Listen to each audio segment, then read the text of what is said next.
Good morning students. आज हम exercise 5.1 के क्वेश्चन नंबर 3 से लेकर 7 तक चर्चा करेंगे। क्वेश्चन नंबर 3 है, नीचे दी गई दो अभिधारणाओं पर विचार कीजिए। दो स्टेटमेंट दी हुई है।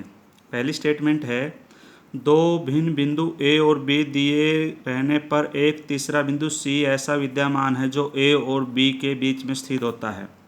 अर्थात ए और बी दो बिंदु दिए गए हैं, उनके बीच में कोई तीसरा बिंदु सी है जिसकी स्थिति के बारे में कोई जानकारी नहीं है। दूसरी स्टेटमेंट है, यहाँ कम से कम ऐसे तीन बिंदु विद्यमान है जो इस प्रकार है कि वे एक रेखा पर स्थित नहीं है।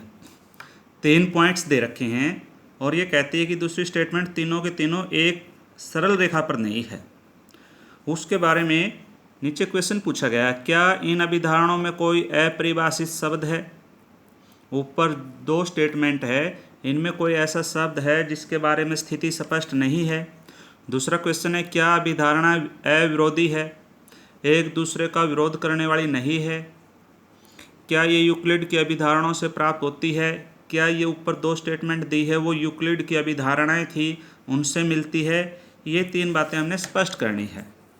तो इसका सॉल्यूशन होगा, हल होगा। पहला पॉइंट जो ये लिखा हुआ था, क्या इन अभिधारणाओं का कोई अपरिभाषित शब्द है। इसका आंसर ये है, हाँ, अनेक ऐसे शब्द है जो अपरिभाषित है, जैसे बिंदु सी की स्थिति, अर्थात ए और बी के बीच में बिंदु सी है, लेकिन ये नहीं पता ए से कितनी दूरी पर है, बी से कितनी दूरी पर है। सी की स्थिति स्पष्ट नहीं है। ये पहला क्वेश्चन था, उसका आंसर है। उसके बाद दूसरा क्वेश्चन, क्या यह अभिधारणा अविरोधी है। नहीं, यूक्लिड की, हाँ, यह अभिधारणा अविरोधी है। यह अभिधारणा एक दूसरे का विरोध नहीं करती, दोनों बातें मान्य हो सकती है। तीसरा क्वेश्चन, क्या यूक्लिड की अभिधारणाओं से प्राप्त होती है। नहीं, यूक्लिड की अभिधारणाएं इनसे सेम एज की ऐसे मैच नहीं करती। हाँ, केवल ये है, यूक्लिड की एक अभिधारणा थी, दो बिंदुओं से एक अद्वितीय रेखा खींची जा सकती है, उसके नज़दीक लगती बातें हैं ये, तो उससे लगभग मिल सकती है, बाकी एग्जैक्ट कोई भी अभिधारणा ऐसी नहीं है। यह था क्वेश्चन नंबर 3। उसके बाद है क्वेश्चन नंबर 4, यदि दो बिंदुओं ए और बी के बीच एक बिंदु सी ऐसा है, ए सी बराबर बी सी, तो सिद्ध कीजिए कि ए सी बराबर होगा 1/2 ए बी। एक आकृति खींचकर इसे स्पष्ट कीजिए। इसकी हम आकृति देखेंगे, उससे हमारी बात स्पष्ट हो जाएगी। दो बिंदु इसने दिए हुए, ये बिंदु ए है, ये बिंदु बी है, और इसने ये कहा है ए से लेकर सी और सी से लेकर बी, ये दोनों भाग बराबर है। अगर ये दोनों भाग बराबर है तो ये स्पष्ट है कि सी मध्य बिंदु है। अगर ए सी और सी भी बराबर है तो सीधी सी बात है कि सी इसका मध्य बिंदु है। लिखेंगे, दिया है ए सी बराबर बी सी, दोनों तरफ ए सी जोड़ने पर जो स्टेटमेंट है उसको प्रूव करने के लिए हम दोनों तरफ इस साइड भी ए सी जोड़ देंगे, इस साइड भी ए सी जोड़ देंगे। इसमें ए सी जोड़ा, इसमें ए सी जोड़ा, ए सी और ए सी मिलकर 2 ए सी लिखा जाएगा। यहाँ पर देखिए आप, ए सी में बी सी जोड़ा, यहाँ तक है ए सी, ये हो गया, और इससे आगे हो गया बी सी या सी बी कहिए। कहने का अर्थ है, अगर इस टुकड़े के अंदर ये टुकड़ा जोड़ दिया जाए तो पूरा टुकड़ा बन जाएगा, पूरा रेखाखंड बन जाएगा, ए बी बन जाएगा। तो इसी प्रकार हमने ये लिखा ए बी। अब यहाँ पर 2 है, 2 को अगर हम इस साइड लेके आएंगे, यहाँ पर गुणा में है, दूसरी साइड जाने पर भाग में आएगा, बटा 2 हो जाएगा। अब ए सी बराबर 1/2 ए बी, यही सिद्ध करना था। यह था हमारा क्वेश्चन नंबर 4। उसके बाद है क्वेश्चन नंबर 5। प्रश्न 4 में सी रेखाखंड ए बी का एक मध्य बिंदु कहलाता है। सिद्ध कीजिए कि रेखाखंड का एक और केवल एक ही मध्य बिंदु होता है। ये बात हमने यहाँ पर की थी कि सी ए बी का मध्य बिंदु है। अब ये सिद्ध करना कि मध्य बिंदु केवल एक ही हो सकता है, एक से ज़्यादा मध्य बिंदु नहीं हो सकते। इस प्रकार की बातों को सिद्ध करने के लिए हम ये मानते हैं कि मान लीजिए एक से ज़्यादा मध्य बिंदु है, कोई दूसरा मध्य बिंदु भी है, जैसे ये लिया हमने ए और बी, इसका मध्य बिंदु हमें पता है सी, लेकिन इसको सिद्ध करने के हम यह मान लेते हैं, मान लीजिए सी डैश भी एक दूसरा मध्य बिंदु है।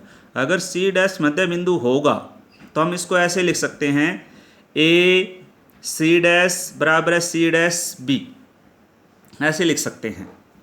अब देखिए क्या लिखेंगे। मान लीजिए सी की बजाय सी डैश ए बी रेखाखंड का मध्य बिंदु है, इसलिए हम इसको ऐसे लिखेंगे ए सी डैश बराबर है बी सी डैश।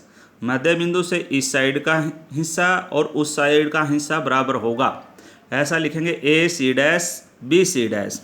लेकिन दिया हुआ ये है, सी मध्य बिंदु है, ए सी बराबर है बी सी, ये दिया हुआ है। अब हम समीकरण 1, इसका नाम हमने 1 रखा है, इसका नाम हमने 2 रखा है, 1 में से 2 घटा देंगे। ये हमारी लेफ्ट हैंडेड साइड है, इसमें से ये घट जाएगा, राइट में से ये घट जाएगा। इसको हम ऐसे लिख देंगे ए सी डैश पहली समीकरण माइनस ए सी बराबर है इसी का बी सी डैश, ये लिख दिया, माइनस बी सी, ये लिख दिया हमने।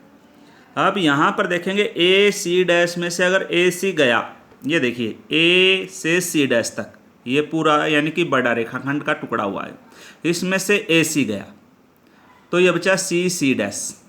ए सी डैश में से अगर ए सी जाएगा तो सी सी डैश बचा, ये सी सी डैश लिख दिया हमने। इसी प्रकार दूसरी तरफ देखा बी सी डैश में से बी सी गया, बी सी डैश यानी कि ये छोटा टुकड़ा है और इसमें से अगर आप बड़ा टुकड़ा घटाओगे बी सी डैश छोटा है, बी सी डैश बड़ा, बी सी डैश छोटा टुकड़ा है और बी सी बड़ा है। छोटे में से अगर बड़ा घटाओगे वो माइनस का बचेगा, इसलिए ये यहाँ पर माइनस का बचा, सी सी डैश। इसको उठाकर हम दूसरी तरफ लेके जाएंगे, प्लस का हो जाएगा। एक सी सी डैश पहले से था, एक ये हो गया, 2 हो गए, बराबर है 0। इसका मतलब सी सी डैश 0 है। इसका मतलब यह हुआ कि सी और सी डैश एक ही बिंदु है, एक ही बिंदु के 2 नाम रखे गए हैं, वो समपाती एक दूसरे के ऊपर है। इससे यह स्पष्ट होता है कि किसी भी रेखाखंड का मध्य बिंदु केवल और केवल एक होगा, एक से ज़्यादा मध्य बिंदु नहीं होगा। ये क्वेश्चन नंबर हमारा 5 था। अब क्वेश्चन नंबर 6, ये देखिए हमारा क्वेश्चन नंबर है 6। क्वेश्चन नंबर 6 में ये दिया गया आकृति दी हुई है मैथ के अंदर 5 बिंदु 1 0 यानी कि 5 बिंदु 10 कह सकते हैं।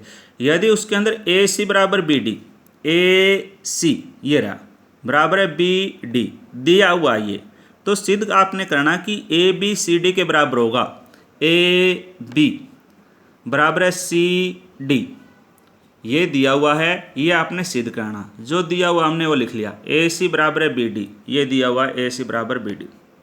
दोनों तरफ बी सी घटाने पर इसमें से भी बी सी घटा देंगे, इसमें से भी बी सी घटा देंगे, a c minus b c, b d minus b c, दोनों तरफ से बी सी घटाने पर। अब यहाँ देखिए ए सी, ए से लेकर ये होगा सी, इसमें से बी से सी घटाया आपने, ए से सी तक लेकर उसमें से बी से सी घटाया तो स्पष्ट है कि यहाँ पर ए से बी बचा यानी कि ए बी बचा, ये ए बी लिख दिया। दूसरी तरफ लिखा बी डी, बी डी ये पूरा टुकड़ा हो गया, इसमें से बी सी घटाया, बी डी में से बी सी घटाया, बी सी घटाने पर ये बचे यहाँ पर सी डी, सी डी, यही सिद्ध करनी थी। बिल्कुल आसान है, आप इसको कीजिए, ना समझ में आए तो पूछ लीजिए। 7 नंबर क्वेश्चन है, यूक्लिड की अभिगृहितों की सूची में दिया हुआ कि अभिगृहित 5 में एक सर्वव्यापी सत्य क्यों माना जाता है। ध्यान दीजिए कि यह प्रश्न 5वीं अभिधारणा से संबंधित नहीं है। यूक्लिड के 5वें अभिगृहित के अनुसार पूर्ण अपने भाग से बड़ा होता है।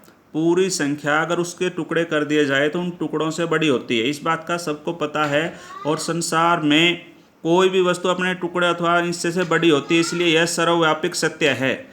तो इस प्रकार ये आसान क्वेश्चन थे, आप कीजिए, ना समझ में आए तो पूछिए।